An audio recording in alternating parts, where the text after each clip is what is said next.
సైనికుడు ఎవడును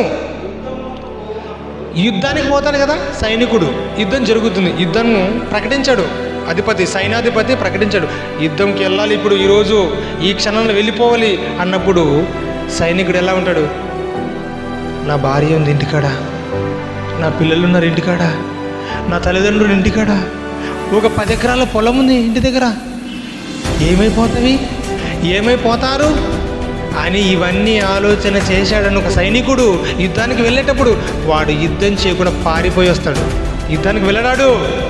ఈరోజు దేశం చుట్టూ, బార్డర్ చుట్టూ కాపలా కాస్తున్నారంటే, దేశాన్ని సంరక్షిస్తున్నారంటే వాళ్ళు ప్రాణాలకు తెగించి అక్కడ ఉన్నారు. ఎందరో అమరవీరులు ఎందరో చచ్చిపోయారు ఈ దేశ రక్షణ కోసం. ఈ దేశంలో ఉన్న ప్రజల క్షేమం కోరి ఎందరో చచ్చిపోతున్నారు. వాళ్ళ ప్రాణాలను మొత్తం ద్వేషించారు. ఇంకా నా ప్రాణం పోయినా పర్లేదు, ప్రజల్ని కాపాడాలి అన్నదే లక్ష్యం. ఒక సైనికునికి ఉండే గుణం అది.